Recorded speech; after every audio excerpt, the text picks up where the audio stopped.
Hello, I'm Stu Nankerville of Blue Goanna Digital. Today, I'm the head conductor on the Express to Kalgoorlie. The Express has arrived here at the Burra Railway Station. Today we have a special passenger travelling with us, John Wilson, on his way to the printer with his new book. There's John waving at us right now. We're just waiting for the station master to bring the remaining luggage items on board.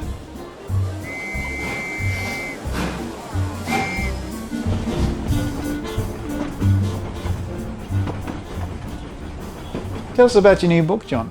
The book is called The Break of Gauge, A Social History. It's the curse of the Australian railways.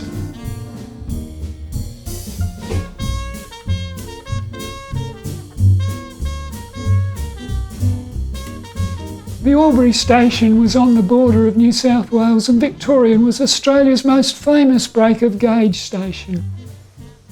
The picture on the front is by Glenn Haddon. And I see that there's a contribution by the family of the late Honourable Tim Fisher. Tim was a great advocate for rail and he could see the social and economic consequences of the break of gauge. I start the book with a mission statement which closes with the following. All attempts at resolving the problem have been met by attacks of apoplexy by politicians, rail administrators and economists, as the cost would be staggering. But I suggest that the accumulated cost to the nation of not fixing it has been greater. It continues to accumulate. I can't quantify that amount and suggest that those same politicians, rail administrators and economists are similarly powerless, and thus may they sleep peacefully. How did Australia get into this mess? And why have we not been able to fix it?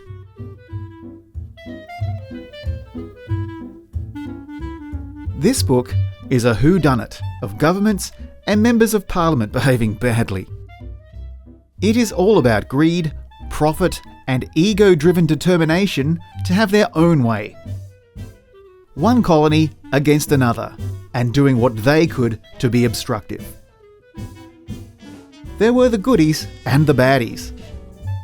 Here are a couple of goodies. Thomas Higginbottom and John Whitten, the chief engineers of Victoria and New South Wales. Some of the baddies. Abraham Fitzgibbon and Robert Fairley. These last two have left us a great burden in the form of a nation divided. And there were some who were just plain useless, like Governor General Fitzroy. The finger of blame had long been pointed in the direction of Shields, the engineer of the Sydney Railway Company. There are 10 pages of evidence to show he was innocent. It was Fitzroy who neglected his duty in 1853.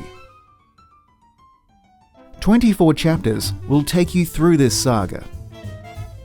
Time and time again, well-meaning statesmen and governments have tried to pull the colonies and states together to sort this out.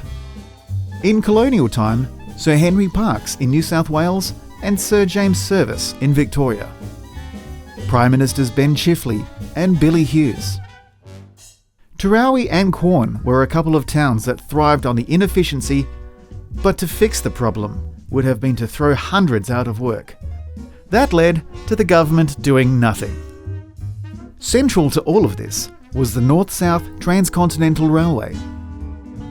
This was a dream for South Australia as far back as 1858, and it became embedded in the collective psyche of South Australia. But it would bring much grief. Some of the stories will leave you agog, like the serious plan by South Australia to convert the Port Augusta to Kalgoorlie line to 5'3".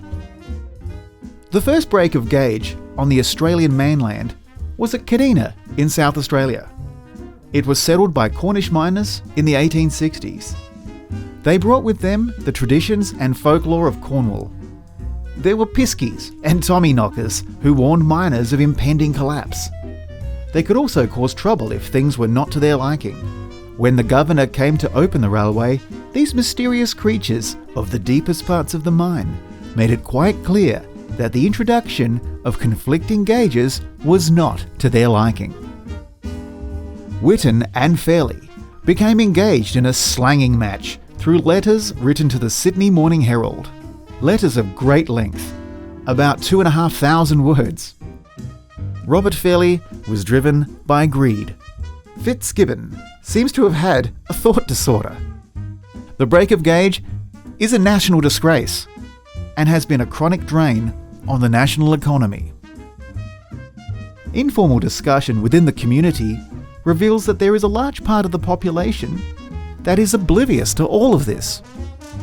It seems that few care. It is a book that has been 3 years in the making. Hardcover, A4 format, colour, extensively illustrated, and maps. Thank you. Fiction was never as interesting as this. I was going to tell you about the involvement of the family of the late Honourable Tim Fisher. Tim was for many years the patron of the National Railway Museum at Port Adelaide. I felt that this should be dedicated to Tim's memory. Bob Sampson, the executive officer of the museum, had a lot to do with Tim's family over the years. A request was put to Judy Fisher. The family was delighted, and Judy has penned some paragraphs that will appear near the front of the book. This is the last paragraph. Tim would have loved this book by John Wilson, which gives deep perspective on the whys and hows of our eclectic and still evolving rail system. So many aspects of the gauge questions are covered in these chapters, and fascinating snippets of history colour the decisions that have been made over the years. It is indeed a social history as much as an engineering one. As at the heart of so many of these break of gauges are people and politics. Two of Tim's great loves. We've seen some of Greg Judd's caricatures. I had Greg do one last one of Tim on the back of the Murray car.